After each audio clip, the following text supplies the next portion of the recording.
Nandiyan na po pala kayo. Nakapagluto na po ako ng kanin. Nainit ko na rin po ang ulam na niluto ni Lolo. Wala pa po si Lolo eh. Sabi niya, pupunta lang po siya sa Ibayo kasi may kukunin siya kay Mang Paldo. Nay? Ano pong nangyari sa inyo? Bakit po puro kayo sugat at puro dugo ang damit niyo? Anak, madali ka. Kumuha ka ng ilang mga gamit mo. Yung kaya mo lang dalhin. Ilagay mo sa bag mo, ha? Kailangan na natin umalis ngayon. Ha? Po? Bakit po, Nay? Ano po ang nangyayari? Bakit po tayo aalis? Wala pa po si Lolo eh. Di po ba natin siya isasama? Susunod na lang ang lolo mo sa atin. Kailangan na natin mauna umalis dito. Saan po tayo pupunta? Huwag ka na maraming tanong. Magaya ka na. Opo, Nay. Pagkatapos magayak ni Corina, dali-dali siyang hinatak ng ina palabas ng bahay.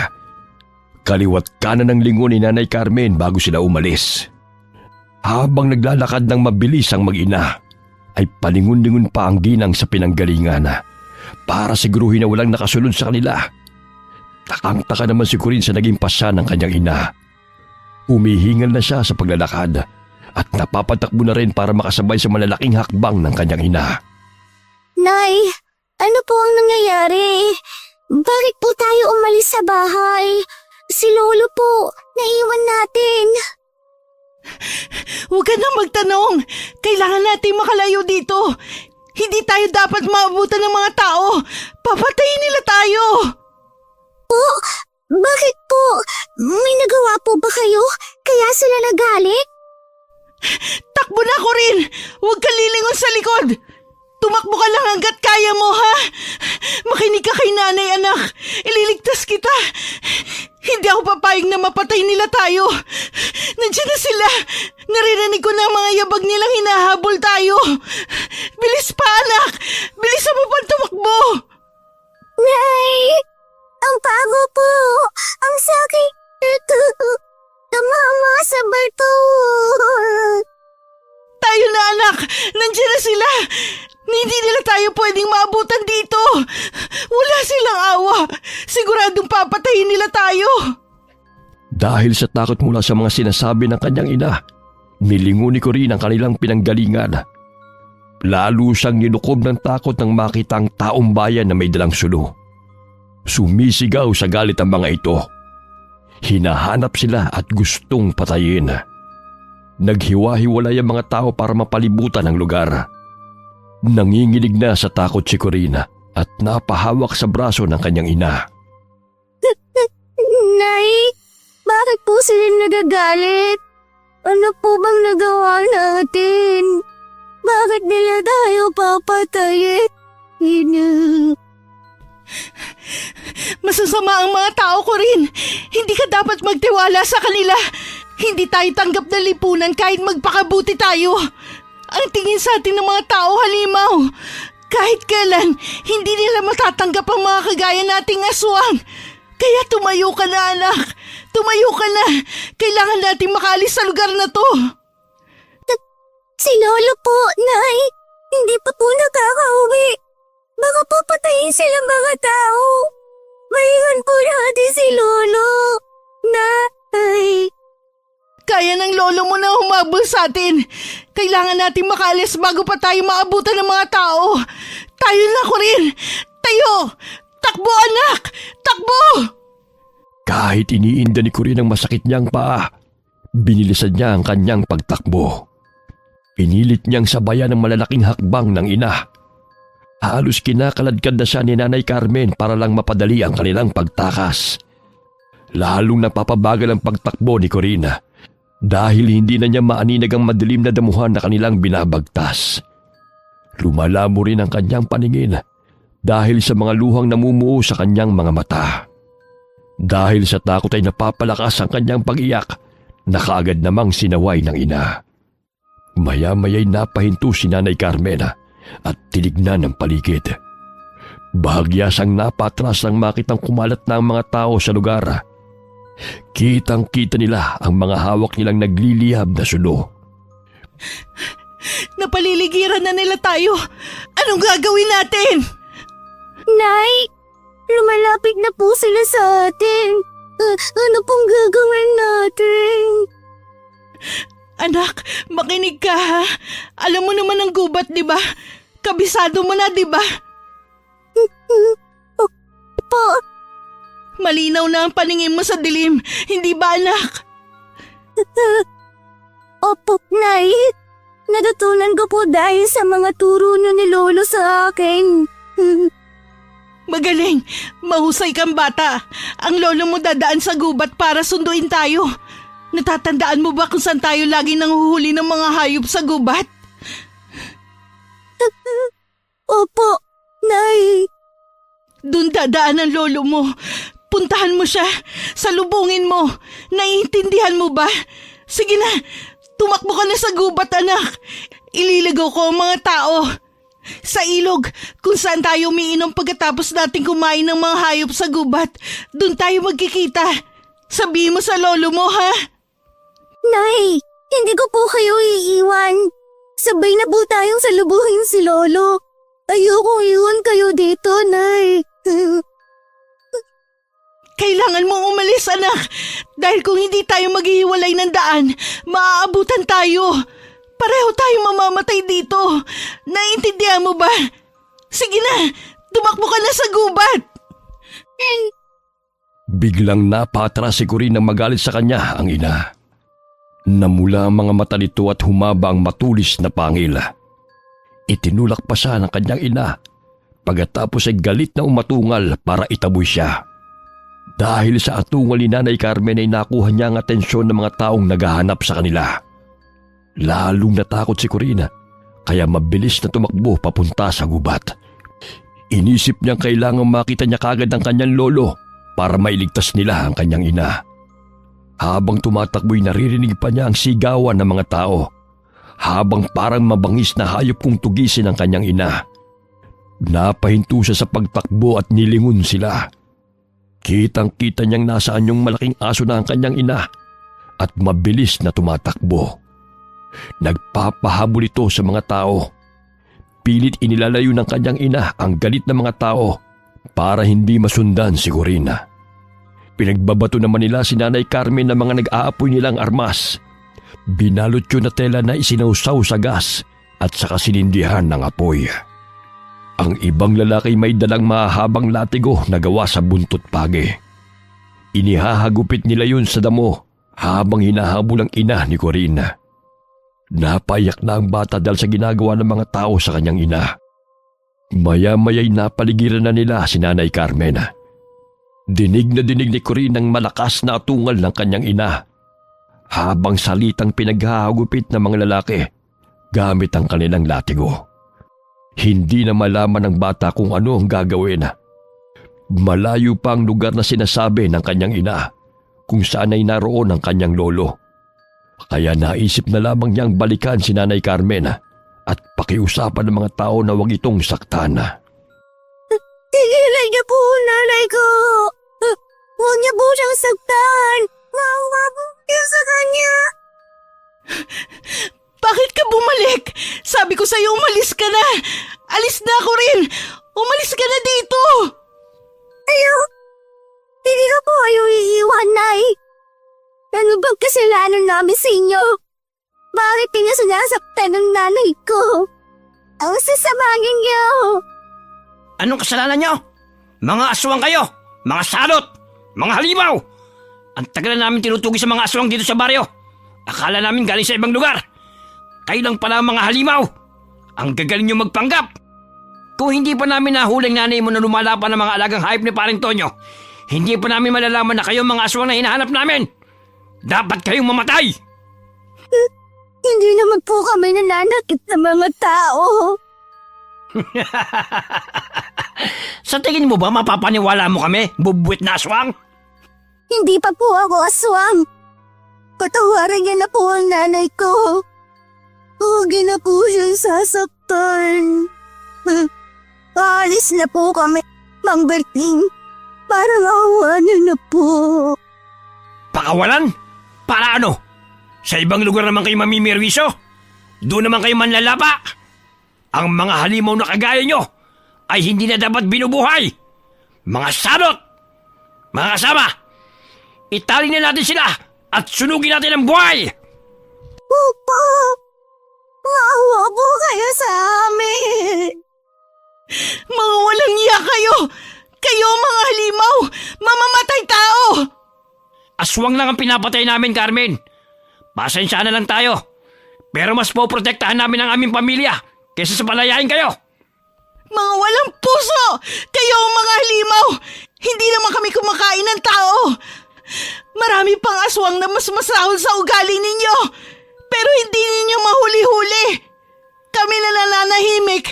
Kami ang tinutugis ninyo! Mga walang utang na loob! Makailang beses ko kayong iniligtas sa aswang na kumakain ng tao! Pero ngayon, ito ang igaganti nyo sa amin! Hindi naman namin sinabing ipagtanggol mo kami, Carmen. Kaya naman namin ipagtanggol ang mga sarili namin. Pero ibang usapan kapag nakahuli ng aswang. Ang aswang ay halimaw. Kaya dapat lang na mamatay ang lahat ng mga kauri mo. Uubusin namin kayong lahat.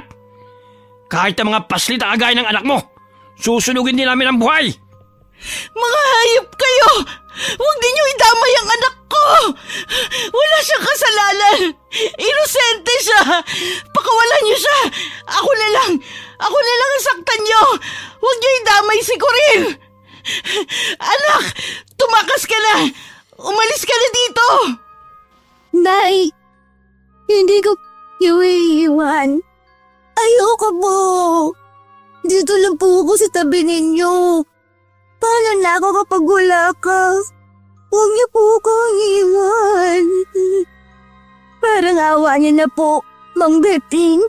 Hindi na po kami uulit sa kasalanan namin. Patawarin niyo na po ang nanay ko. Paalis na lang po kami para po hindi na kayo magalit at matakot sa amin. Para maawa niyo na po. Bata, kapag pinairal namin ang awa sa mga agaya nyo, bukas makalawa, babalik lang kayo sa dati at mas masahol pa. Baka pati ang mga bata dito sa aming lugar ay lapain nyo na rin. Mas mainam nang mamatay kayo para masigurong kaligtasan ng buong bayan. Higpitan ang tali sa kanila. Ihanda ang gasolina at posporo. Sindihan ang dalawang yan. Nag-iyakan na sa takot ang mag-ina nang buhusan sila ng gasolina. At ang natira pa sa galon ay ibinuhos sa lupa, palibot sa kanila. Lalong umatungol sa galit ang kanyang ina. Pilit itong kumakawala sa pagkakagapos habang umiiyak. Pero masyadong mahigpit ang pagkakatali sa kanya, kaya hindi siya makawala. Dahil doon ay wala nang ibang naisip na gawin si Nanay Carmen para iligtas ang kanyang anak, kundi ang inuwan niya ang hiyas ng pagkaaswanga para isalin sa bata. Dali-dali niya itong ginawa bago pasindihan ng mga tao ang gasolina. Umatungal siya sa sakit, kaya't napatras sa mga tao sa takot na baka makawala ito at lapain sila. Matapos namang mailuwa ni Nanay Carmen ang itim na hiyas, ipinasubo niya yun sa anak. Pagkatapos ay pilit niyang kinakagat ang tali ni Corina gamit ang kanyang mga pangil. Nang maputol yun ay sa kanya itinaboy ang bata palayo. Umiiyak naman si Corina at ayaw sundin ang ina dahil ayaw niya itong mamatay. Maya-maya'y nakita nilang unti-unti nang kumakalat ang apoy. Pagkatapos ay mabilis itong naglagablab palapit sa kanila. Pilit niyang itinutulak ang bata palayo. Hanggang sa maya-maya ay may isang mabangis na malaking aso ang mabilis na dumating. Sinugod nito ang mga tao. Pinagkakakalmot at pinagkakakagat hanggang sa magtakbuhan palayo ang mga ito. Pero merong matatapang na naiwan. Kabilang na si Mang Berting. Inalaban nila ang mabangis na hayop, pero hindi ito lumalaban. Nilapitan nito ang mag-ina at nakilala ni Corinne ang halimaw na dumating. Tay, ilayo mo na si Corinne. Umalis na kayo dito. Hindi ko na kaya. Hindi mo na ako magagawang iligtas. Malakas na ang apoy. Nangihina na ako. Dahil ipinasa ko na kay Corinne ang binhi ng pagkaswang. Iligtas mo siya! Umalis na kayo dito!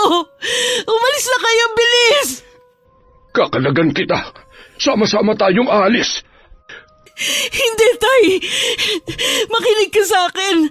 Malakas na ang apoy! Bitbitin mo na ang bata! Alis na! Alis! Nay! Hindi kita iiwan. Sumama ka na po sa amin. Ay, Anak, sige na, sumama ka na kay Lolo. Palagi mo tatandaan na mahal kita. Mahal na mahal ka ng nanay. Lumaki ka mabuting anak ka. Sundin mo lahat ng utos ni Lolo. isama natin si nanay. Balikan natin siya. Bago tuluyang kumalat ang apoy, dali-daling tinangay ng matanda ang bata.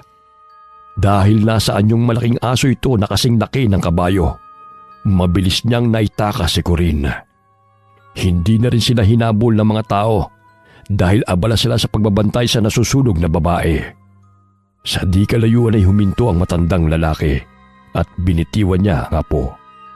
At sabay nilang pinagmamasdan mula roon ang malaking apoy na tumutupok kay Nanay Carmen.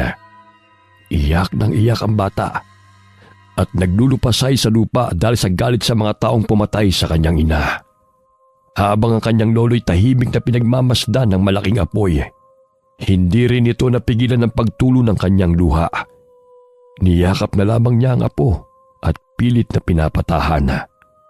Inakala ng mga tao na nakalayo na ang maglolo, kaya hindi na nila hinanap pa. Nang makaalis na ang mga lalaki, matapos mamatay ang apoy, saka naman nilapitan ng maglolo ang abong naiwan sa lugar. Umiiyak na dumakot ng abo si Corinne at ibinalot sa damit niyang kinuha mula sa dalang baga. Lolo, ito na lang po ang madadala kong alaala ni nanay. Wala na pong natira, kundi abo. Ayos lang yan, Apo. Masayang nanay mo dahil ligtas ka. Nahuli ako ng dating. Hindi ko siya nagawang iligtas. Patawarin mo ko. Akala ko po, mababait ang mga tao. Pero, mas halibaw po sila sa atin, Lolo. Lahat ng nilalang ay may taglay na pagkahalimaw sa kanilang puso. Hindi natin sila masisisi kung umiral yon sa kanila dahil sa galit. Ang mahalaga, nabubuhay tayong mabuti. Kailangan na nating umalis. Hindi tayo pwede magtagal dito. Saan po tayo pupunta, Lolo? Sa kabilang bayan, maghahanap tayo na matutuluyan doon. Naglalakad ang maglolo sa kagubatan para makarating sa kabilang bayan. May mga sandaling nagaan yung hayop ang matanda at isinasakay niya sa likod ang apo para mapabilis sila sa paglalakad. Pupunta sila sa kaibigan ni Lolo Carding na si Lola Yoli. Kaibigan niya ito mula pa sa elementarya. Ang matandang babae kaisa-isang nagtatago ng lihim ng pagkatao ng kanilang pamilya. Noong nasa high school pa sila, ay nagawang iligtas ni Lolo Carding si Lola Yoli mula sa pananalakay ng mga aswang. Kaya nagkaroon ito ng utang na loob sa matanda. Alam niyang hindi siya matatanggihan ito sa panahong kailangan niya ng tulong. Nang dumating sila sa bahay ni Lola Yoli, kaagad silang tinanggap ng matandang babae. Napakalupit naman ng sinapit ninyong maglolo. Kaawa-awa ang batang ito.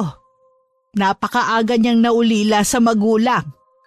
Pasensya ka na, Yoli, kung magiging pabigat kami maglolo sa inyo. Pero ikaw na lamang ang malalapitan ko. Alam ko, Carding. Hindi ko naman kayo itinataboy. Malawak ang lupain namin dito. Pwede kayo magtayo ng barong-barong ninyo maglolo. Sasamahan ko kayo sa bandang itaas. Malapit yun sa gubat. Kailangan medyo tago ang lugar na titirhan ninyo para hindi kayo pansinin ng mga tao. Isa pa sa gubat, pwede kayong mangaso ng mga hayop para may pagkain kayo. Maraming salamat, Yoli. Malaking tulong ang ginawa mong ito sa amin. Tatanawin ko itong malaking utang na loob. Ako ang may malaking utang na loob sa'yo. Ibinabalik ko lang ngayon. Tignan mo tong apo mo. Putlang-putla. Mukhang napagod ng husto sa paglalakad ninyo sa gubat. Napakagandang bata nito. Ingatan mo siya. Oo, pangangalagaan ko siya. Siya na lamang ang naiwan sa akin. Pasensya ka na sa mga tao, Karding. Huwag ka sanang magtanim ng sama ng loob o galit sa kanila. Oo, alam ko. Naiintindihan ko ang mga tao sa ginawa nila. Hindi ko sila masisisi. Hindi po kayo nagagalit sa kanila, Lolo. Inatay po nila si Nanay. Huwag kang magtatanim ng galit, Apo. Kapag pinuno mo ng galit ang puso mo, hindi ka na magiging mabuting nilalang. Hayaan mo silang maging masama kung yun ang gusto nila. Pero ikaw, hindi ka dapat maging kagaya nila. Corin, apo. Alam ko may galit ka sa mga tao dahil sa pagpatay nila sa nanay mo. Pero kailangan mong matutong magpatawad. Hindi lahat ng tao masama.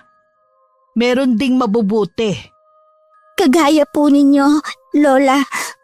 Pero ang mga taong pumatay sa nanay ko, masasama po sila. Galit po ako sa kanila. Galit po ako. Apo, hindi dapat ganyan. Huwag ganyan. Kung magtatanim ka ng galit, hindi magiging masaya nanay mo kung nasaan man siya naroroon. Sa ngayon hindi mo siya masisisi, Karding. Sariwa pa sa kanya ang mga nangyari. Napupuno pa ng galit ang puso niya. Hayaan mo. Darating din ang araw matututunan din niya magpatawad. Sa gitna ng kanilang usapan ay sumingit ang anak ni Lola Yoli. Sinabi nitong handa na ang silid na tutuluyan ng maglolo. Kaya sinabihan na ng matandang babae na magpahinga muna sina Lolo Karding at Corina. Kinabukasan, sinamahan ni Lola Yoli at ang anak niyang lalaki ang maglolo na pumunta sa lupang sinasabi niya para doon ay gagawa ng kubo para sa kanila. Halos 1 linggo din nilang pinagtulungang buuin ang kubo na tutuluyan ng maglolo. Tuwang-tuwa sila nang mabuo na ito. Binigyan din sila ni Lola Yoli ng tagi-isang pares ng mga alaga nilang hayop para magsimula silang magparami. Alam kasi ng matandang babae na sariwang karne ang kinakain ng mga aswang. Kaya kailangan nilang mag-alaga ng hayop para hindi sila magutom. Sa oras na magutom sila, ay tiyak na maghahanap sila ng pagkain at matututunan ng lumayo. Doon nagsisimula ang pambibiktima ng mga aswang sa mga tao. Ito ang bagay na iniiwasan ni Lola Yoli. Dahil ang kanilang lugar ay tahimik at hindi sinasalakay ng mga aswang. 1 linggo na ang nakalipas. Palaging naiiwan si Corin sa kanilang kubo sa tuwing nangangaso si Lolo Karding sa gubat. Dahil sa inip niya, lumabas siya ng kubo at inaliw ang sarili sa pagkipaglaro sa mga alaga nilang hayop. Maya-maya'y napatingala siya sa langit at nakita ang magandang buwan. Bakit kaya ganun ang buwan? Parang kakaiba. Ayoko nang titigan para akong lalagnatin. Biglang sumama ang pakiramdam ko. Apo, bakit nasa labas ka? Inaantay ko po kayo, Lolo. Ganoon ba? Nagugutom ka na ba? Halika na sa loob. Marami-rami ang nahuli kong hayop ngayon. Pakukuluan ko sa tubig ang iba, tapos yung iba, patutuyuin ko sa init ng araw para marami tayong imbak na pagkain. Lolo, bakit po minsan ang buwan ay kakaiba? Paanong kakaiba? Hindi ko po alam. Kanina po kasi pagtingin ko, sumama po ang pakiramdam ko. Lumapit ka nga sa akin. Patingin nga ako. Nilalagnat ka ba? Ay, Sus Mariosep. Bakit po, Lolo? May sakit po ba ako? Ang mga mata mo, namumula na. Po? Bakit po? Mukhang umiepekto na ang binhi ng aswang na isinalin sa iyo ng nanay mo. Halika, doon tayo sa may haligi. Lolo, bakit po? Ano pong gagawin ninyo sa lubid na yan? Kailangan kitang itali, Apo. Tiisin mo lamang ha. Nagsasaaswang ka na. Dahil bago pa lamang yan, marami kang mararamdaman na kakaiba sa katawan mo. Masakit, mainit, gutom, uhaw. Sa dami, hindi mo alam kung ano ang gagawin. Magwawala ka at gugustuhin mong tumakas. Pero sa oras na mawala ka sa sarili, baka kung saan ka makarating at kung ano ang magawa mo. Delikado yon, kaya kailangan kitang itali. Magiging aswang na rin po ako, kagaya ninyo, Lolo?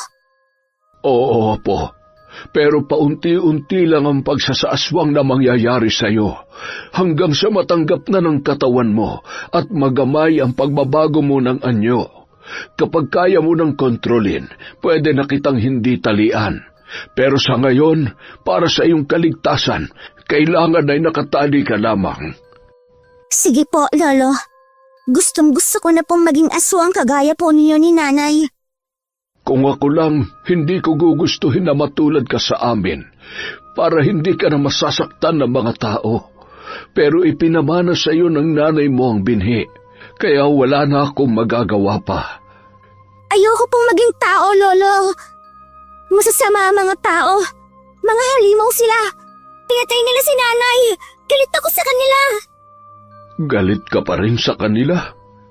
Kahit na sinabi kong hindi ka dapat magtanim ng galit? Palagi ko pong napapanaginipan ng pagkamatay ni Nanay.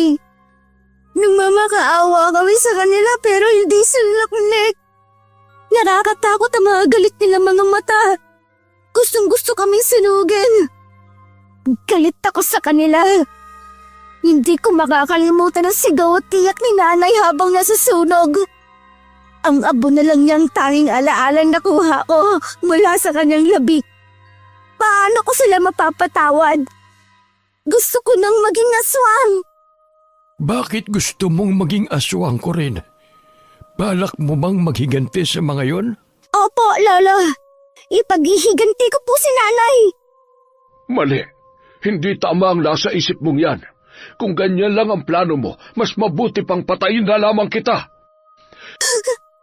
Papatayin mo ako, Lolo. Mas kakampihan mo ang mga taong pumatay sa anak mo.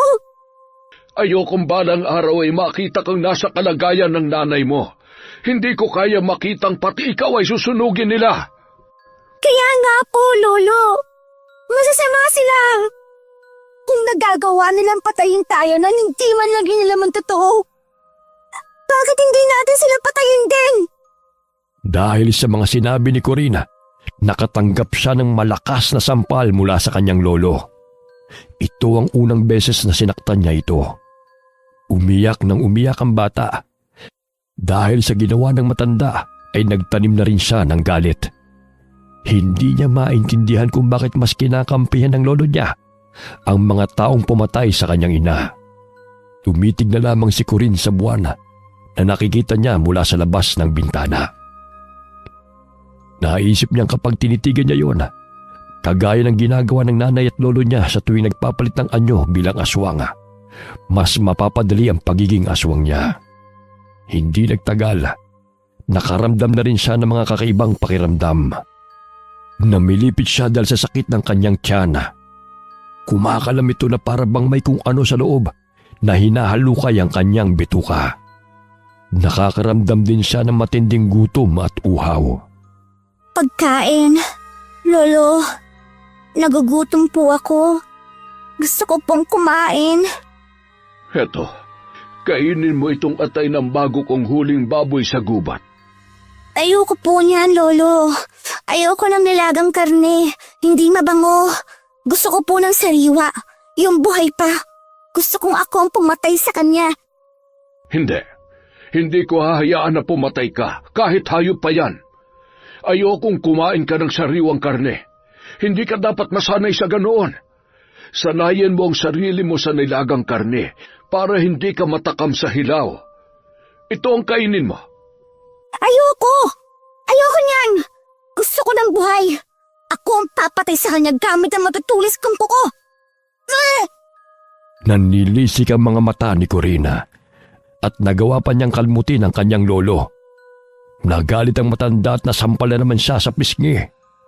Namaluktot si Corinne sa sulok habang umiiyak. Tiniis niyang masakit na sikmura dahil sa kumakalam na tiyana. Buong gabi siyang namiminipit sa sakit ng tiyana. Umiiyak siya at paulit-ulit na tinatawag ang kanyang ina. Hanggang sa sumapit ang umaga. Hinang-hina ang kanyang katawan. Naaamoy niya ang niluluto ng kanyang lolo.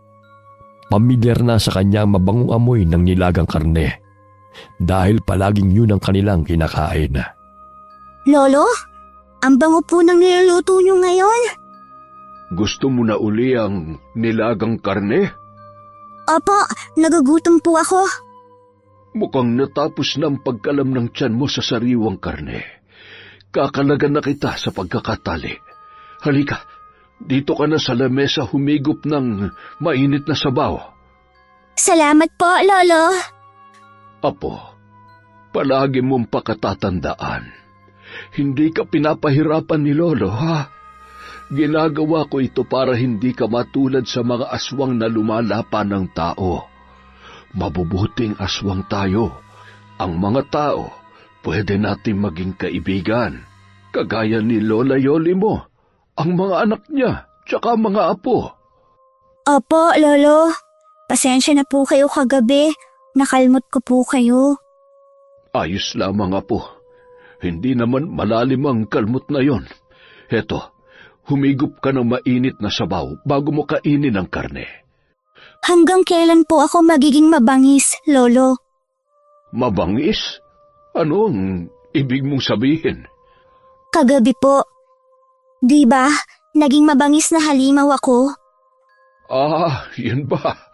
Nagsisimula ka pa lang kasi sa pagkaaswang mo. Pero alam kong malalagpasan mo ang pagsubok na yan. Masasanay ka rin sa uri ng buhay natin at magagawa mo ring itakwil ang pagkain ng sariwang karne. Paano po pag hindi ko nagawa? Papatayin niyo po ba ako? Huwag mong isipin yan. Nandito ako para gabayan ka, apo. Hindi ko hahayaan na ikaw ay mapahamak. Hanggat nabubuhay ako, hindi kita hahayaan na tumikim ng sariwang karne.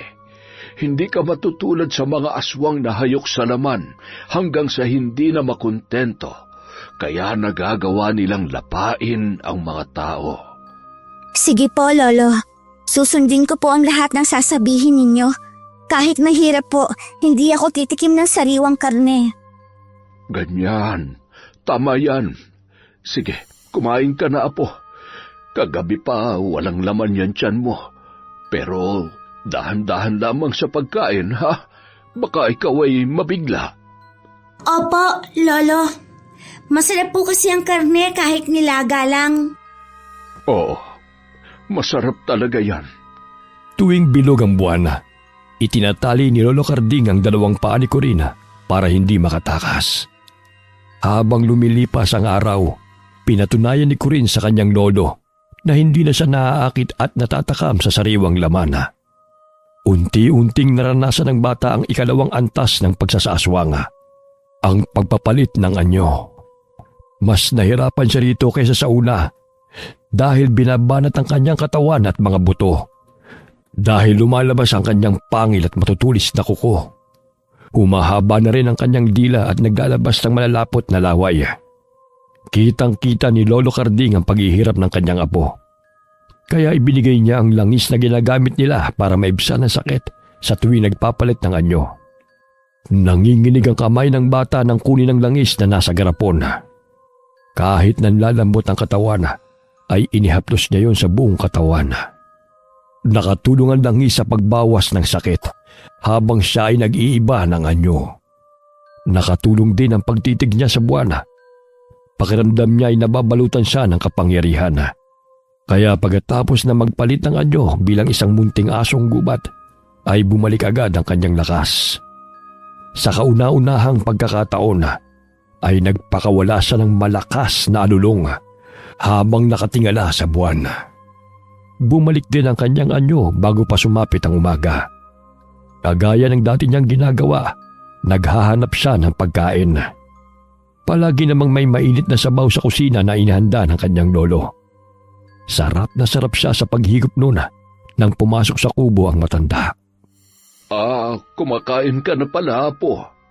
Gutom na gutom ka na naman. Dahan-dahan lang sa paghigop ng sabaw. Mainit yan. Saan po kayo galing, Lolo? Sa likod, nagpakain ako ng mga alaga nating hayop. Lolo, Ano yon? kapag nasa aswang po kayong anyo, bakit po hindi ninyo kinakain ng mga alaga nating hayop? Dahil ayoko. Saka sa tagal na panahon nang hindi ako tumitikim ng sariwang karne, hindi ko na hinahanap yon. Mas gusto kong kinakain natin yan. Kapag pinakuluan ay di hamak na mas malambot kainin. Ganun po pala. Magiging katulad po ninyo akong aswang, Lolo. Paglaki ko po, Dapat magpalaki ka ng mabilis. Dumadami na ang mga alaga nating hayop. Abay, dapat matulungan mo na akong mag-alaga. Tumatanda na ang lolo mo. opo, tutulungan ko na po kayo magpakain ng mga alaga natin. Ay, mabuti yan. Sige, kumain ka na ng marami para lumaki ka kaagad. Unti-unting nagamay ni Corinne ang pagkaaswang niya. Hindi na rin nag-aalala si Lolo Carding dahil kahit nasa aswang na anyo ang bata, ay hindi ito tumitikim ng sariwang karne. Kaya nang alukin siya ni Lola Yoli na umekstra sa pagpapatanim nito sa kanilang bukid, kaagad na pumayag ang matanda. Iniwan niya sa kubo si Corinne para bantayan ang mga alaga nilang hayop. Lumipas ang oras at inip naman ang kinalaban ni Corinne. Para malibang, nagpasa siyang pumunta sa gubat at sinubukan kung kaya na rin niyang mangaso, tulad ng kanyang lolo. Pagdating niya roon ay may nakita siyang isang baboy ramo na kasalukuyang nanganganak. Dahil sa awa niya sa hayop, ay nilapitan niya ito para tulungan sa panganganak. Pero naging mailap ang baboy ramo. Sinugod siya nito at sinaktan na. Dahil sa bata niyang katawan, hindi niya magawang kalabanin ang hayop.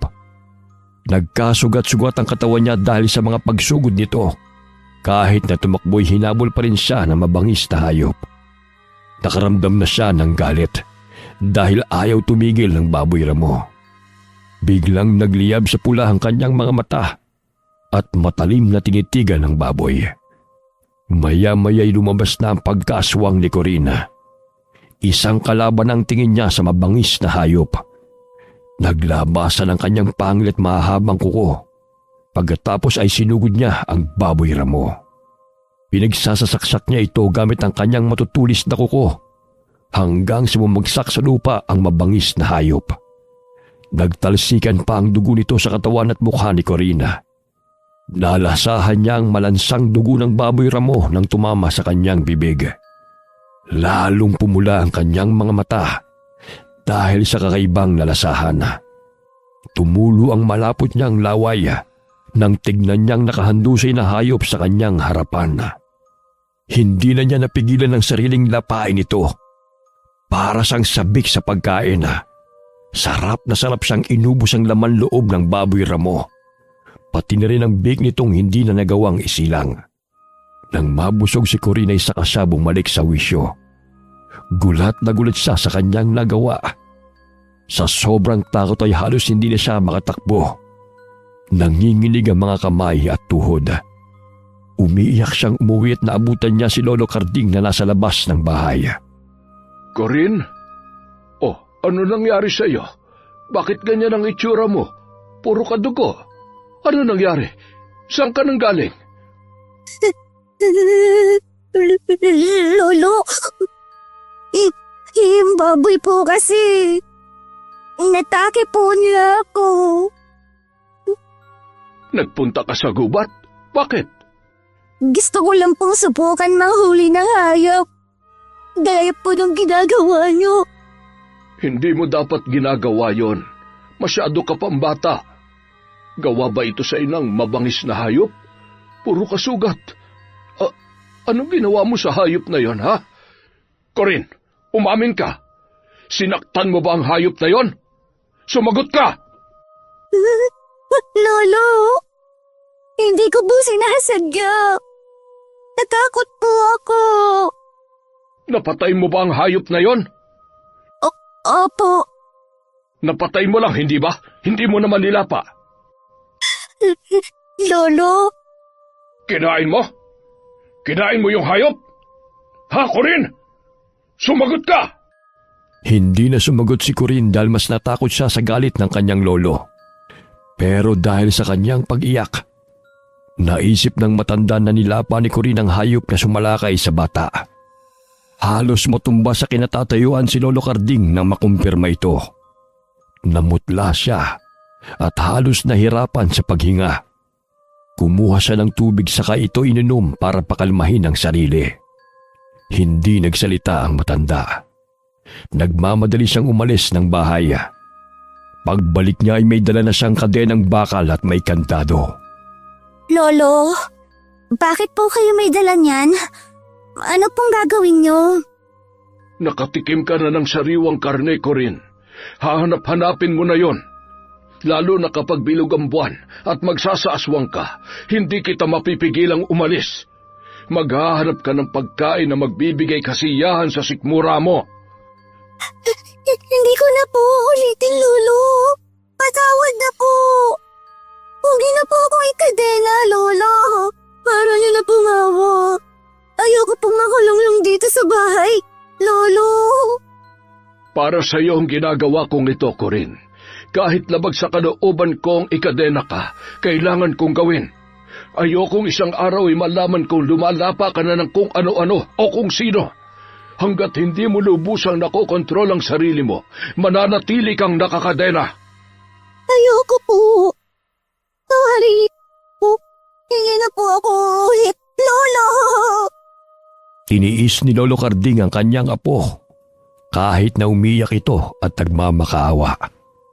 Ilang araw ding nakatali ang isang paa ng bata sa loob ng kubo nila para hindi ito makaalis. Pero ang pagdidisiplina ng matanda ay hindi nakatulong dahil lalong nagtatanim ng galit si Corina. Pati sa kanyang lolo ay may galit na rin siyang nararamdaman. Hanggang isang araw, may ilang manok na nakapasok sa loob ng kanilang kubo dahil naiwan ng kanyang lolo na nakabukas ang pinto. Hinablot niya ang mga yon sa kakinain. Nagrebelde si Corin para ipakita ang galit niya sa matanda. Nag-iwan pa siya ng balahibo at ilang buto ng manok para ipakita sa kanyang lolo ang ginawa. Pero dahil doon, lalo niyang ginalit ang matanda. Hinagupit siya nito ng walis tingting.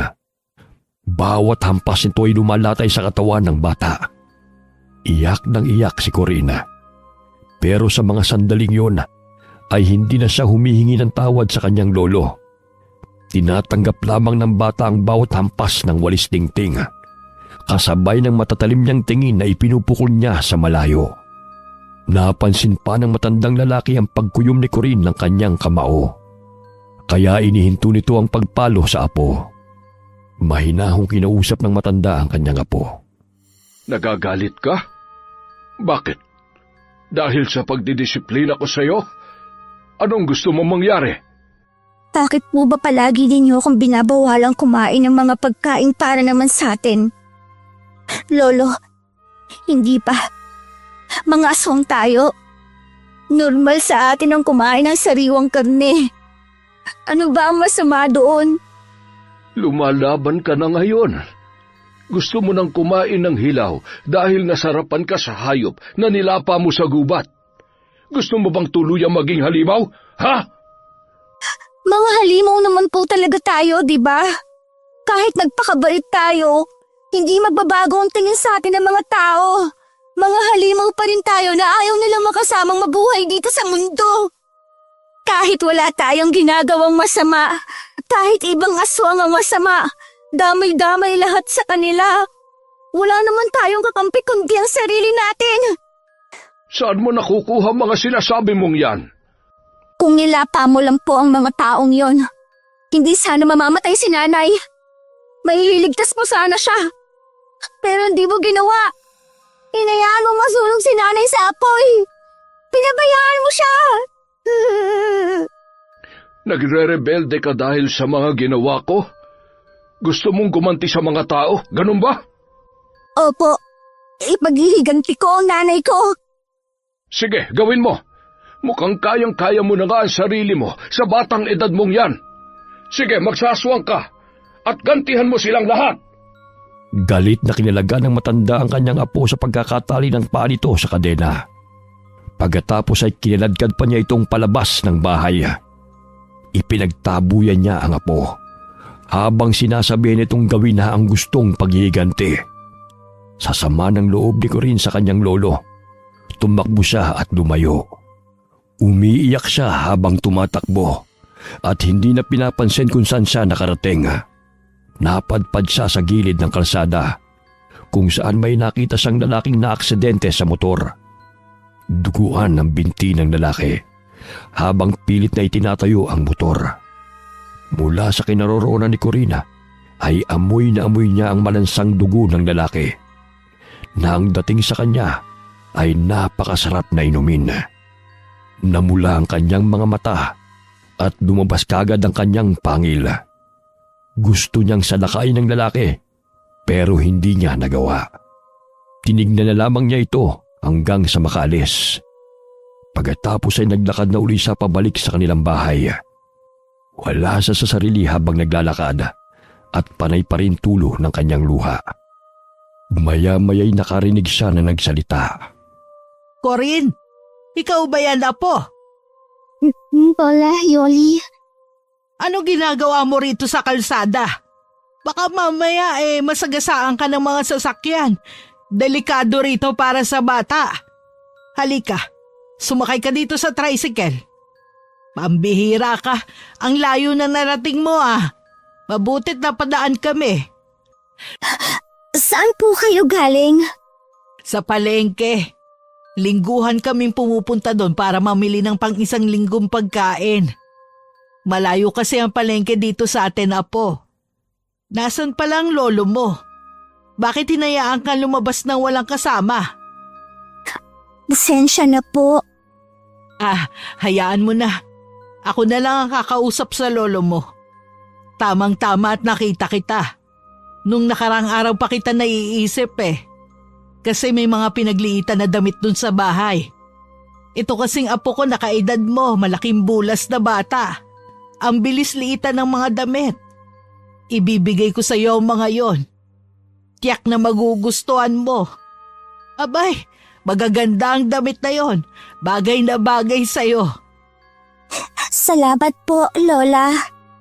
Pagdating sa bahay, hinanap kaagad ng matanda ang mga damit na ibibigay niya kay Corinne. Matyaga namang naghintay ang bata sa sala.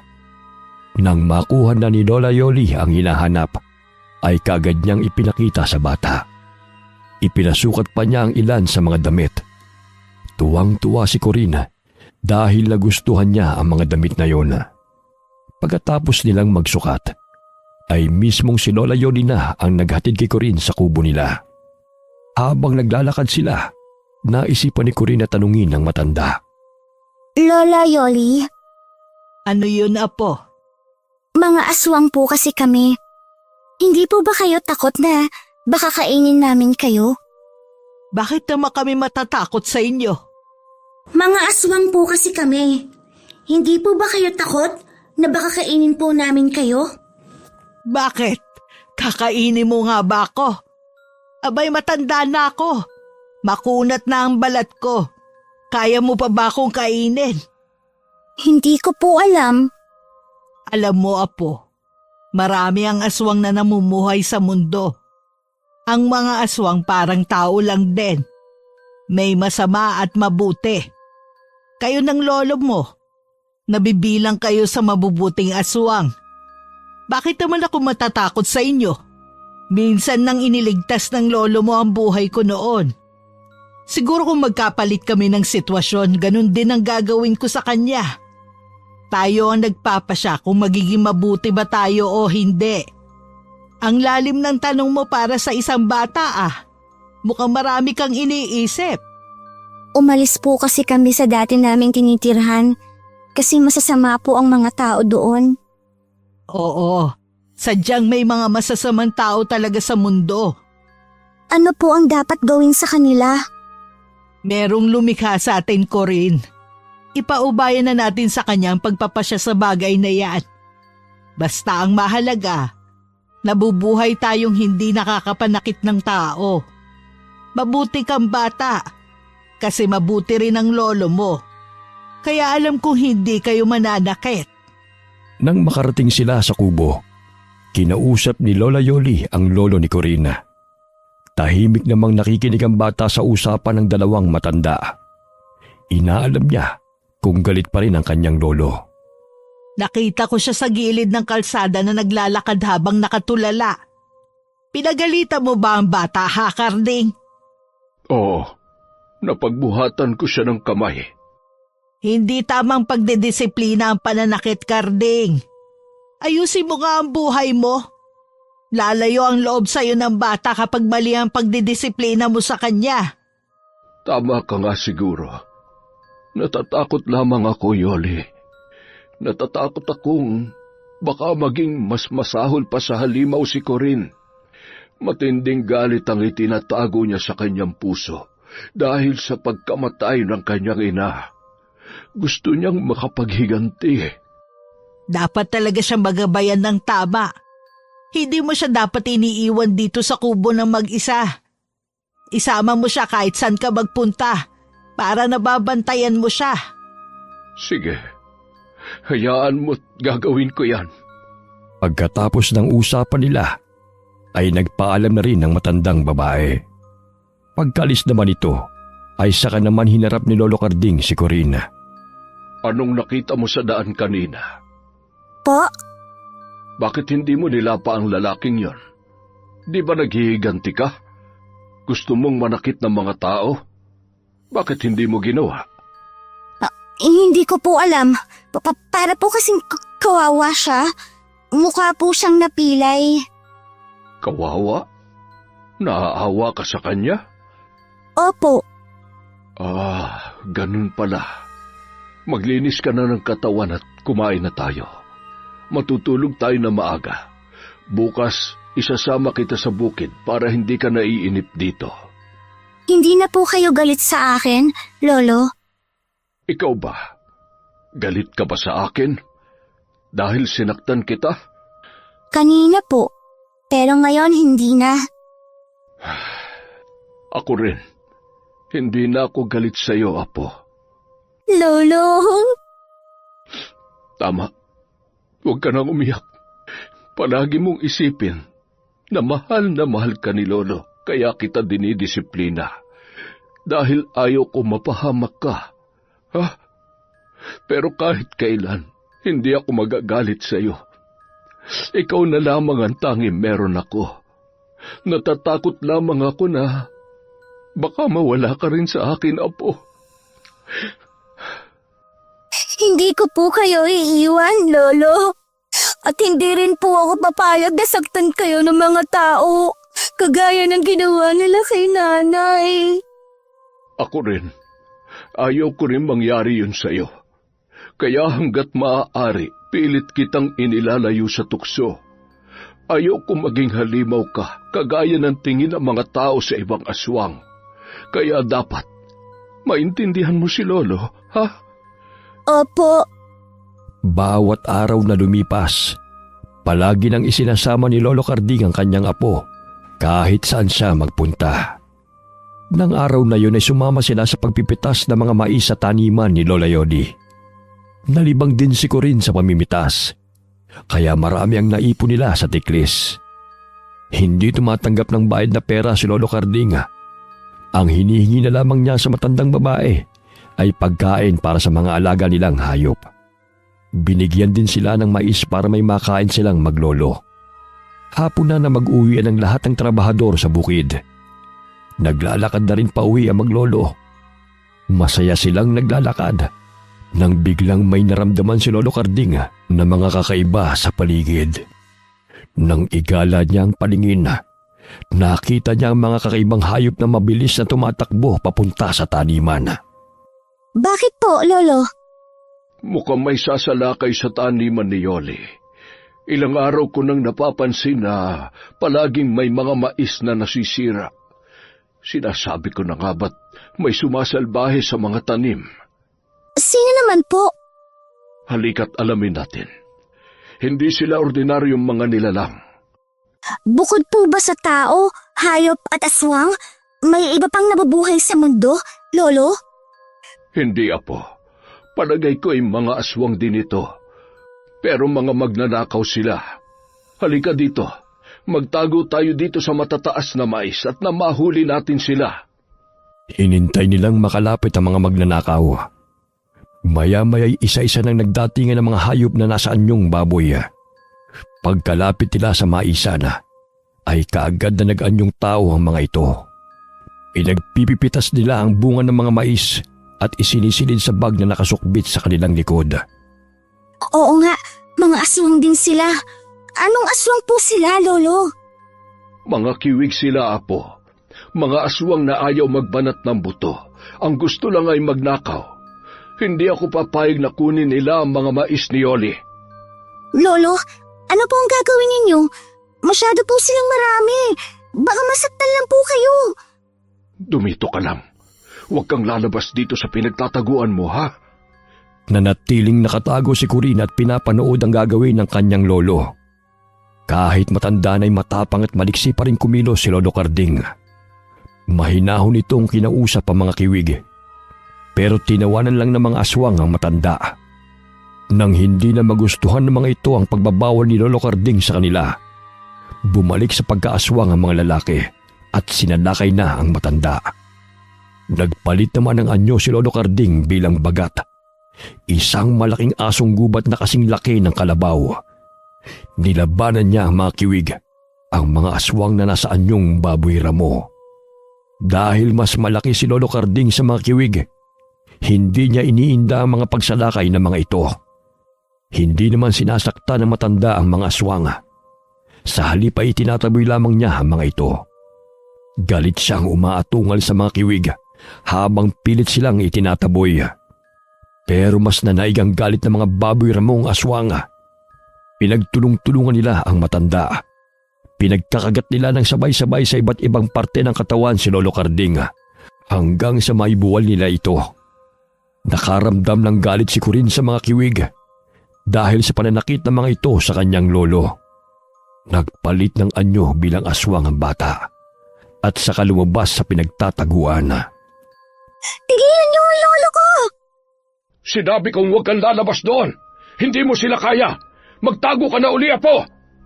Umalis na kayo dito, mga magnanakaw na kiwig! Ang sasama na ugali ninyo! Dapat magtrabaho kayo ng patas! Hindi yung kinukuha ninyo ang pananim ng iba! Tama na, Apo. Magtago ka na. Susugod na sila sa'yo. Umalis ka na dito. Takbo na, bilis! Natakot si Corinne nang makita ang ilang mga kiwig na tumatakbong palapit sa kanya.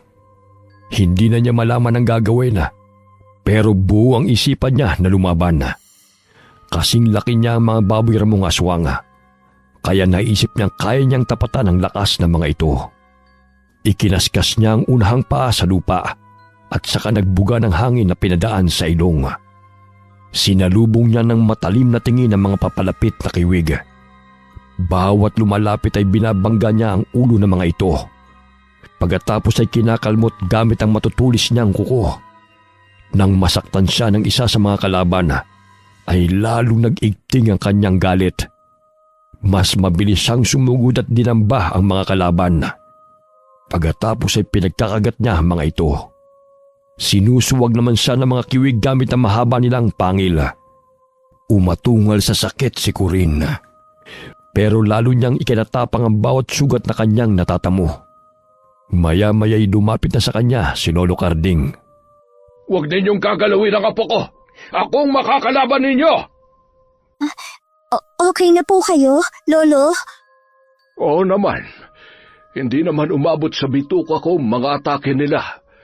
Pagtulungan natin silang itaboy, Apo. Hindi pwede ang mga magnanakaw na aswang sa lupain ng Lola Yoli mo. Opo, Lolo. Nilabanan nila ang mga kiwig hanggang sa umatras sa mga ito. Pagod na pagod ang maglolo sa pakikipaglaban. Pagkaalis ng mga aswang na baboy ramo, ay nagsataw na uli ang maglolo. Nagpahinga sila sandali, Pagkatapos ay naglakad na para makauwi ng bahay. Napadaan sila sa bahay ni Lola Yoli at tinawag sila na matandang babae dahil nag-alala sa sugatang itsura ng dalawa. Oh, bakit ngayon lang kayo nakauwi? Gabing-gabi na. Saan ba kayo pumuntang maglolo? Teka, bakit ganyan ang itsura ninyo? Puro kayo sugat. Yoli, pwede bang sa loob ng bahay mo na kami sermonan? Oo nga pala. Halika, pumasok kayo sa loob at magamot din ang mga sugat ninyo. Ben! Anak! Maglabas ka ng gamot! Gamutin mo ang sugat nila! Huwag na. Hindi naman ito kagaya ng sa inyo na ginagamot. Kaya naming lawayan ito mamaya pag uwi sa bahay. Ano ba nangyari, ha, Karding? Binilinan kita na pangalagaan mo ang apo mo, pero isinama mo sa basag ulo. Ano ba namang desisyon yan, ha? Matanda ka!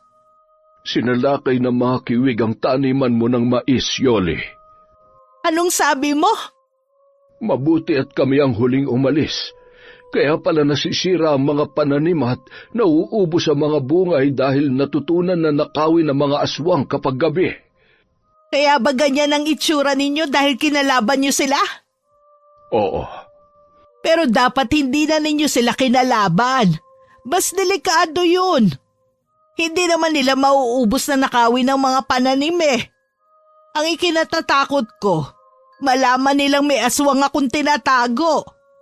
Pero ngayon tsak na alam na nila dahil kinalaban ninyo sila.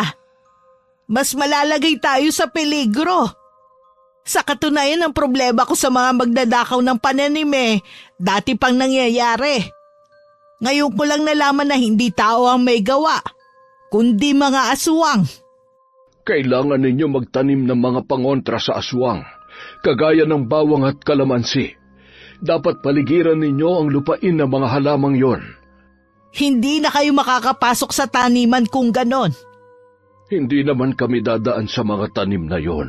Sa bungad kami dadaan, kaya hindi kami maaapektuhan. Sige, tutal naman nag-aanihan na. Pasisimulan ko ng pataniman ng mga kalamansi at bawang ang tabi ng mga bakod. Maraming salamat sa ginawa ninyo, ha? Pero sa susunod, huwag mo idamay ang bata. Tignan mo, puro na siya sugat. Babae pa naman yan. Napakaloko mong matanda ka. Hindi naman po kasalanan ni Lolo. Ako po ang may gusto na labanan ng mga kiwig. Kasi bugbog sirado na po si Lolo kanina. Ano? Nabugbog siya? Matanda na nga ang lolo mo Mahina na rin ang katawan niya. Oy, hindi pa ako mahina, ha? Hindi nang hihina ang mga aswang. Kapag nasaan yung aswang kami, palagi kami malakas. Sabi mo hindi mo naman kailangan magpaliwadag. Pinakinggan ko lang ang bata. O sige, umuwi na kayo. Bukas wag na muna kayong pumunta sa bukid. Pagalingin niyo muna ang sugat ninyo. Sabihan mo ang mga tao mong huwag na magpapagabi doon. Mas mainam na magsimula sa trabaho na maaga at maaga rin makauwi. Saka sabihin mo palagi magdala ng pangontra sa aswang. Oo na. Salamat uli. Ikaw maliit na binibini. Pagalingin mo agad ang sugat mo, ha? Huwag mo lalagyan ng peklat ang balat mo. Hindi magandang tignan. Opo, Lola. Pagka-uwi na maglolo ay naglinis kagad sila ng katawan. Napapayak si Corinne dahil sa hapdi ng sugat niya kapag nababasa ng tubig. Pagkatapos nilang mag-ayos ng sarili, ay saka naman tinuruan ni Lolo Karding ang apo kung paano pagalingin ang sugat. Nag-anyong aswang uli sila at gamit ang dila ay nilawayan nila ang mga sugat sa katawan. Nakaramdam ng ginhawa si Corinne nang malapatan niya ng laway ang kanyang sugat. Doon niya nalaman na ang kanilang laway ay gamot para sa kagaya nilang aswang. Mahimbing na nakatulog si Corinne dahil sa pagod sa maghapong mamimitas ng mga mais. Ilang araw ang lumipas. Maagang nagising ang maglolo. Maaga silang pumunta sa kulungan ng mga alaga para magpakain. Laking gulat nila nang makitang nangalahati ang mga alaga nilang hayop. Nagkalat ang mga patay na manok sa lupa na walang laman loob. Nilapa din ang ilan nilang mga baboy. Lolo, sino po ang kumuha nito? Sa palagay ko nalaman na nila kung saan tayo nakatira. Ang ginawa nila ay isang babala sa atin. Yung mga kiwit po kaya ang kumuha nito? Ang sama nila! Kailangan mas doble ang pag-iingat natin, Apo. Mukhang may kaaway na tayo sa lugar na ito. Ano po kaya ang gagawin natin ngayon, Lolo? Mag-alaga na po tayo ng aso kaya. Oh, tama ka. Linisin natin ang mga kalat na ito. Tapos bumaba tayo doon kina Yole. Baka may kilala siyang may aso. Humingi tayo ng isa. Halika na, tulungan mo kong ilibing ang mga patay nating alaga. Sige po. Pagkatapos nilang maglinis ng paligid at magpakain sa mga natirang hayop, umalis sila para pumunta sa bahay ng kaibigan. Itinuro sila ni Lola Yoli sa bandang dulo ng baryo dahil may kaibigan itong may bagong panganak na aso. Kaagad na pinuntahan ng maglolo ang sinasabing kaibigan. Pero nasa kalahati pa lamang sila ng daan nang may grupo ng kalalakihan ang nakasalubong nila. Napahinto sa paglalakad si Lolo Carding nang makilala ang isang lalaki. Uy, akalaan mo nga naman. Napakalit ang mundo, tanda. Dito ba kayo napadpad? Berting, namumuhay na kami ng payapa dito. Huwag mo na lang sana kaming pansinin. Sa lagay na yan pala, nakakapamuhay pa kayo ng payapa. Alam mo ba kung bakit kami nandito? Kasi hinahanap namin kayo. Nabalitaan namin na sinasalakay na rin ng aswang ang lugar na ito. Kaya nagpunta kami rito para ipaalam sa mga taga rito na may aswang na nakawala sa amin.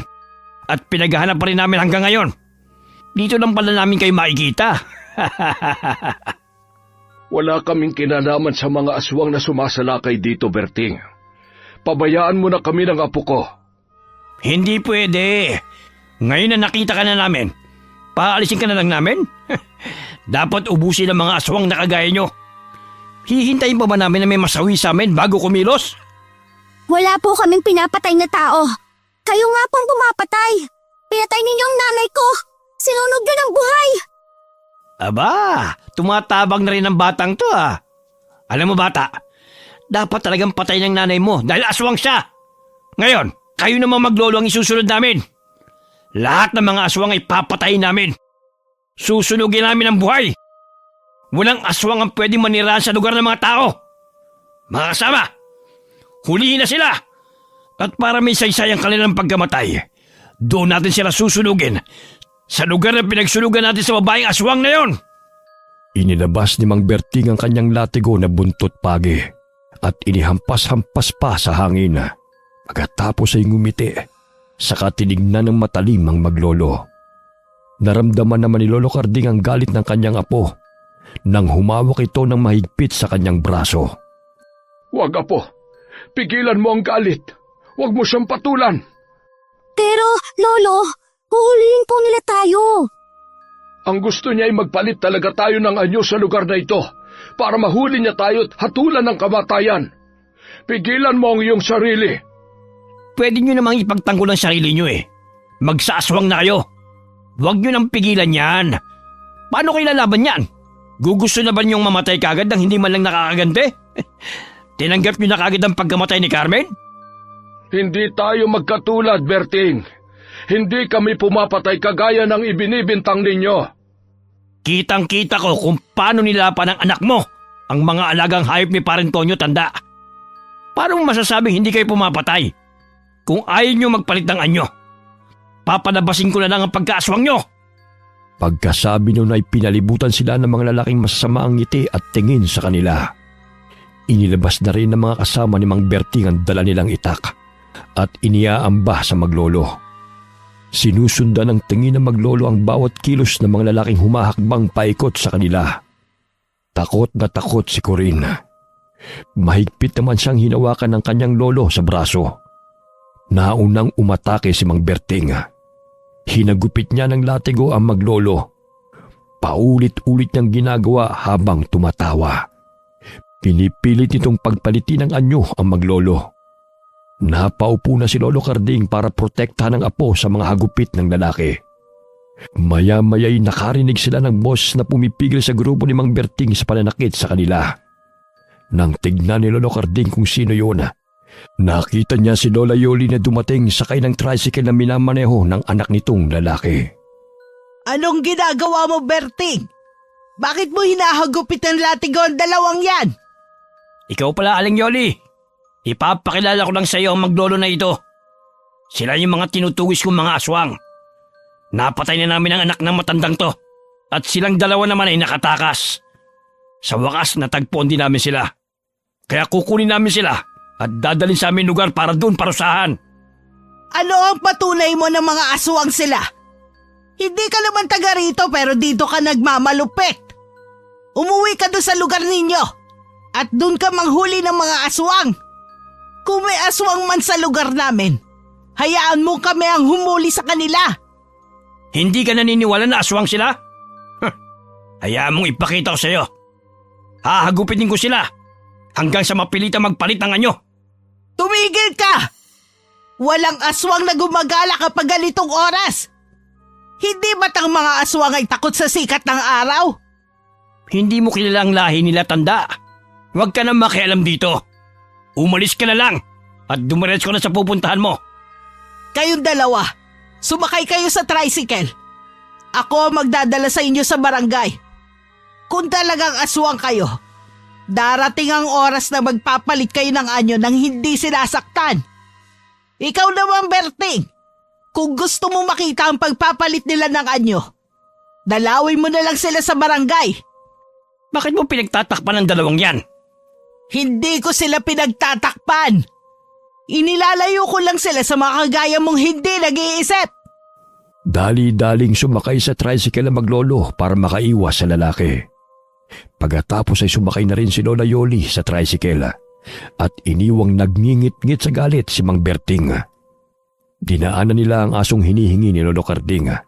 Pagkatapos ay umuwi na sila. Malalim na nag-iisip si Lolo Carding dahil naisip niyang hindi naligtas ang lugar na yun para sa kanila ng kanyang apo. Habang nag-iisip ay dumating si Lola Yoli para kausapin siya.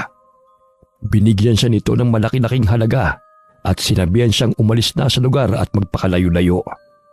Sumang-ayon naman ang matandang lalaki sa sinabi ng kaibigan. Ang tanging iniisip na lamang niya ay ang kaligtasan ng kanyang apo. Habang nag-uusap ang dalawang matanda, ay pinapakinggang mabuti ni Corinne. Muling naalala ng bata ang kaawa-awang sinapit ng kanyang ina sa kamay ni Mang Berting. Dahil doon ay naisip niyang ipaghiganti na ang kanyang ina bago nila iwan ang lugar. Palihim siyang umalis habang nag-uusap ang dalawang matanda. Nagpunta siya sa likod bahay at doon nagpalit ng anyo bilang malaking aso. Mabilis siyang tumakbo at gamit ang kanyang ilong ay hinahanap niya kung nasaan si Mang Berting. Ilang minuto rin siyang tumatakbo hanggang sa makita na niya ang lalaki na naglalakad sa ilang na lugar kasamang ilang kalalakihan. Nagtatawanan pa sila habang naglalakad. Nagpapayabangan din kung ilang aswang na ang kanilang napapatay. Nagtago muna sa makapal na damo si Corinne habang kumukuha ng tiyempo na sumalakay. Nang makakuha na siya ng pagkakataon, bigla niyang ginulat ang mga lalaki sa kanyang pagsulpot. Uy, mga pare! May sumulpot na malaking aso! Mukhang galit na galit to ah! Sino kumakain ng aso sa inyo, ha? Hulihin natin siya at gawin nating asusena! Sakto din tong pampainit ng katawan! Pwede rin pulutan! Hindi nyo na magagawa sa akin yon. Dito na kayo mamamatay sa lugar na ito. Ba't nagsasalitang aso? Kapag sinaswerte ka nga naman, aswang na ang lumapit sa atin. Atakihin natin siya! Hindi siya pwedeng makatakas ngayon! Pagkasigaw ni Mang Berting ay saka naman sabay-sabay na umatake ang mga kasama nito. Kanya-kanya sila ng sugod gamit ang kanilang itak. Pero iwinasiwas lamang sila ni Corinne gamit ang malakas na mga pagsipa. Nang tumilapon ng mga lalaki, saka binalingan ni Corinne si Mang Berting. Matapang ang lalaki at buo ang loob na sumugod. Sinabayan nito ng paghagupit ng latigo ang bawat pagsugod. Mabilis namang naiiwasan ni Corinne ang mga atake ng lalaki.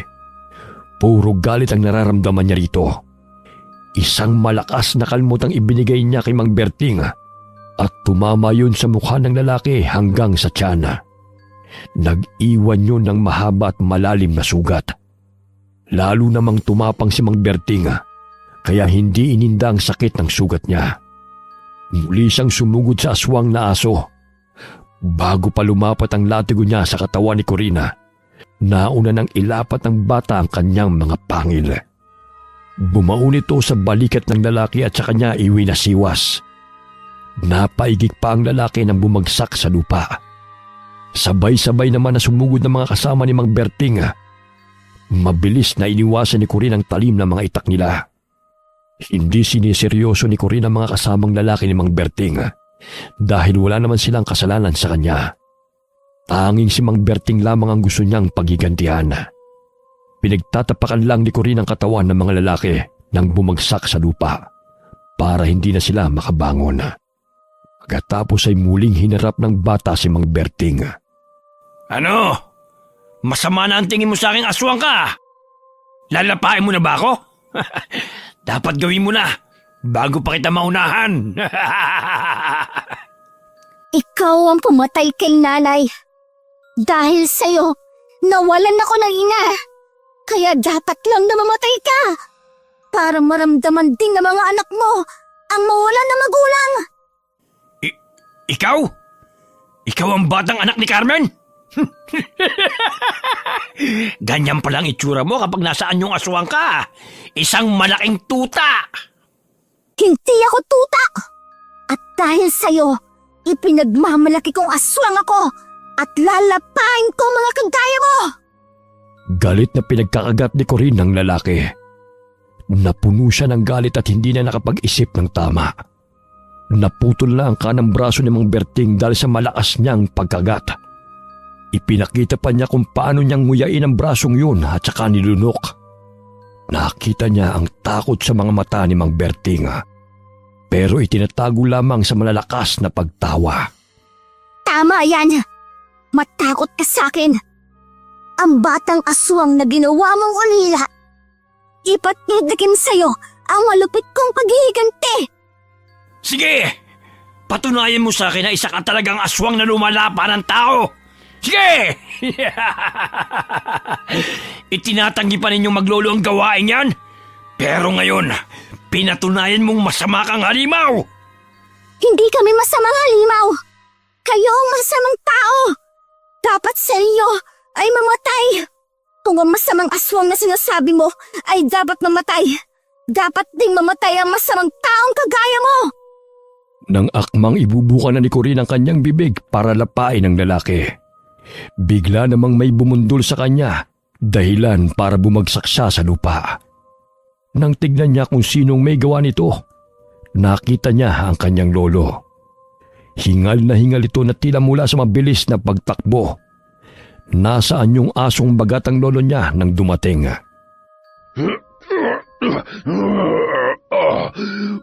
Huwag, Apo. Sinabi ko sa iyo na huwag kang papatay ng tao, hindi ba? Lolo, hindi siya pwedeng mabuhay. Kung aalis na tayo sa lugar na ito, dapat muna siya mamatay. Pinatay si nanay. Pero kung papatayin mo siya, wala ka na rin pinagkaiba sa kanya. Ayaw ko maging halimaw kakagaya ng tingin nila sa iyo. Hindi natin kailangan ipaliwanag sa iba kung ano tayo, dahil wala namang maniniwala. Ang mahalaga, nabubuhay tayong walang pineperwisyong iba. Tama na, Apo. Ayaw kong pumatay ka ng tao. Lolo, galit ako sa kanya. Alam ko, pero ang panahon ng siyang mag-aalis sa galit na yan. Hindi yan maaalis kahit patay na siya. Huwag mong balutin ang galit at paghihiganti ang puso mo. Hindi yun magugustuhan ng nanay mo. Lolo! Pabayaan mo na sila. Umalis na tayo. Ha! Nagdrama ba kayong dalawa dito? Hindi pa niyo ako tapusin kagad. Magsisisi kayo dahil binuhay niyo pa ako. Wala akong pakialam kung mabuti o masama kayong aswang. Basta halimaw, papatayin ko! Naglalakad ng palis ang maglolo nang umatake si Mang Berting. Dinampot niya ang itak na nasa lupa at mabilis na itinarak sa likod ng matandang lalaki. Parehong nagulat sina Lolo Carding at Corin. Nang tignan ni Corin ang kanyang lolo, umatungal siya nang makitang nakatusok sa likod ng matandang itak at tumagos sa tiyan nito. Mabilis na bumagsak sa lupa ang matanda. Tumingin pa si Lolo Carding kay Mang Berting na walang mapaglagyan ng tuwa dahil nasaksak niya ang aswang. Muling nag-igting ang galit kay Corina. Lalong namula ang kanyang mga mata. Humaba ng doble ang kanyang mga pangil at mga kuko. Tumulo ang malapot niyang laway dahil sa matinding galit. Isang halimaw ang tingin niya kay Mang Berting, kaya sinugod niya ito ng ubod lakas. Itinumba niya sa lupa ang lalaki at kinubabawan. Pinagkakagat niya ang katawan nito ng walang humpay at sa huli ay itinarak niya ang matulis niyang kuko para dukutin ang puso. Isinunod niyang kunin ang mga laman loob matapos warakin ang tiyan nito. Sa kanya kinain ng walang pag-aalinlangan. Pagkatapos ay tumingala siya sa langit at umalulong ng malakas. Sa takot ng mga kasama ni Mang Berting, pinilit nilang tumakbo palayo kahit may mga bali na sa kanilang buto. Maya-maya'y bumalik na sa anyong tao si Corina at naliligo siya sa dugo ni Mang Berting. Umiiyak niyang nilapitan ang kanyang lolo. Lolo, huwag niyo po akong iiwan. Pagagalingin po kita. Gagaling ka diba sa laway ko, Lolo? Apo, mangako ka. Yan na ang una at huli mong papatayin na tao, ha? Masama po siya. Pinatay niya si nanay, tapos sinaktan ka po niya. Oo, kaya sapat na ang paghihiganti mo. Nakaganti ka na, Apo. Wala nang dahilan para manakit ka pa ng iba. Ayaw kong maging halimaw ka, Apo. Opo, Lolo. Pangako. Hindi na po ako mananakit ng tao. Umuwi na po tayo. Gagamutin po kita. Kapag magaling ka na po, aalis na tayo dito. Doon na po tayo sa hindi tayo kilala ng kahit na sino. Oo, Apo. Uuwi na tayo. Palagi mong tatandaan na mahal ka namin ng nanay mo. Palagi siyang nakatingin sa iyo kahit nasa malayo. Ngayon, gagabayan kita palagi kahit saan ka magpunta. Makakasama mo ako. Alam kong matapang kang bata. Hindi ka matatakot mamuhay mag-isa. Babalik tayo doon kay Lola Yoli mo. Alagaan ka niya. Sinabi kong alagaan ka niya. At nangako siya sa akin.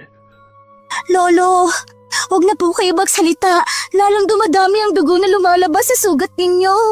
Halika na. Aakain ko na po kayo.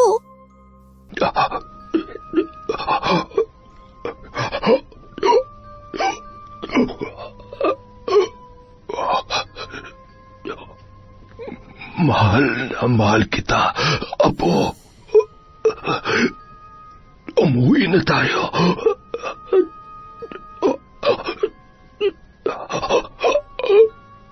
Lolo?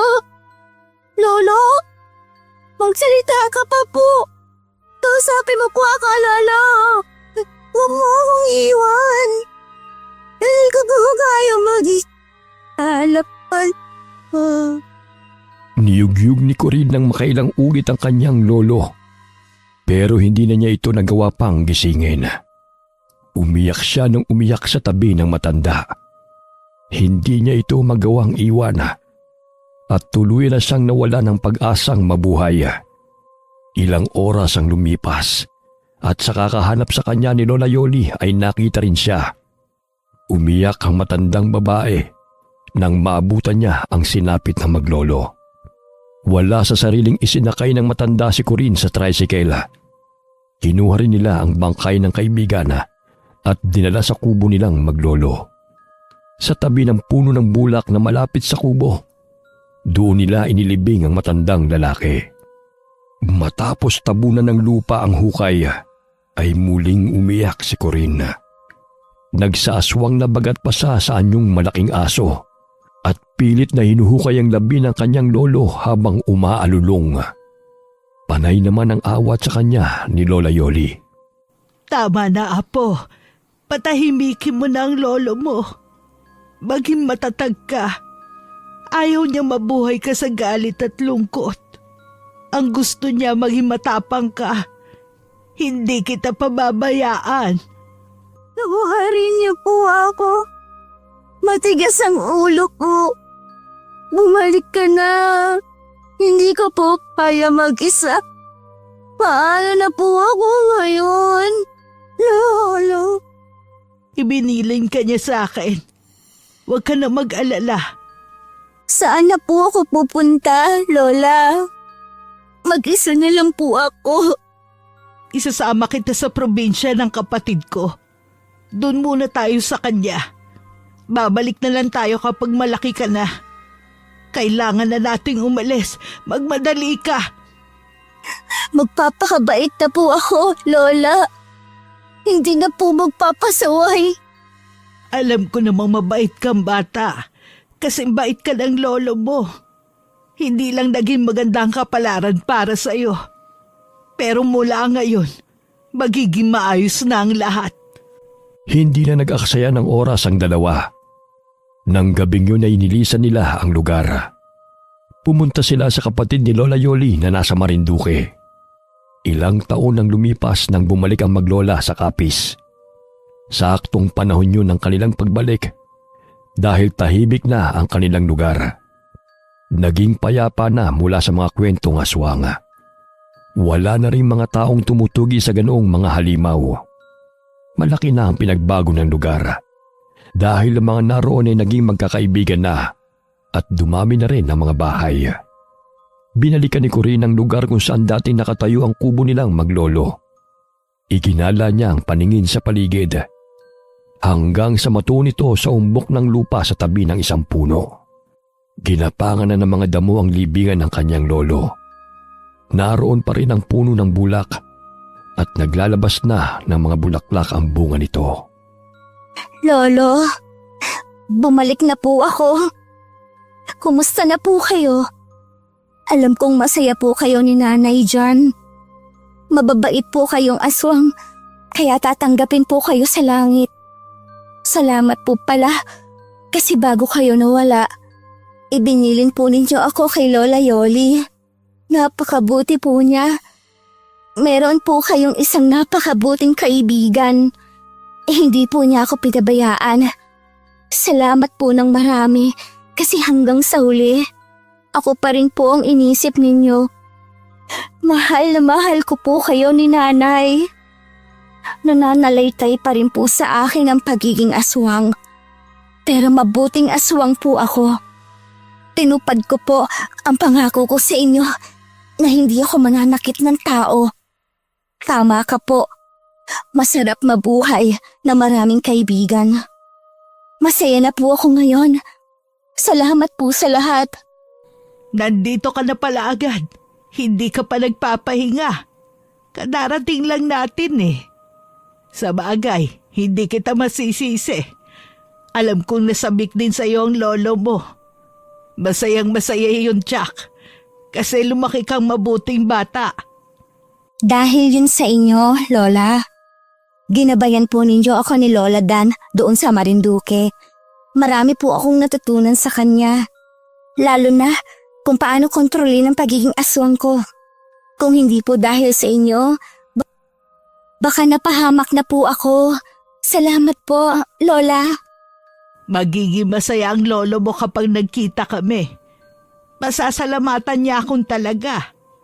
Nakabawi na ako sa utang na loob ko sa kanya. Napakarami niyang naitulong sa akin. Oo nga pala, napagod ang nanay mo kasi kung saan-saan mo siya dinala. Panahon na para pagpahingahin mo na siya. Oo nga po pala, itatabi ko po siya kay Lolo. Oo, Dapat nga magkasama sila sa himlayan. Inilabas ni Corinne ang garapon na naglalaman ng abo ng kanyang ina mula sa kanyang baga. Naghukay siya sa ibabaw ng puntod ng sapat na lalim para ibaon ang garapon. Pagkatapos ngumiti at muling nagpasalamat sa kanyang lolo at sa kanyang ina na alam niyang kahit wala na sila sa mundo ay nakagabay pa rin sa kanya. Ilang sandali pang itinagal niya roon hanggang sa inaya na siya ni Lola Yoli na bumalik sa bahay nila. Habang naglalakad ay kinausap niya ang matanda. Lola, pwede po ba ako magtayo ulit ng kubo doon sa pinagtayuan namin ni Lolo dati? Gusto ko pong doon tumira para makasama ko po sila. Oo, pwede. Pero hindi pa ngayon. Po?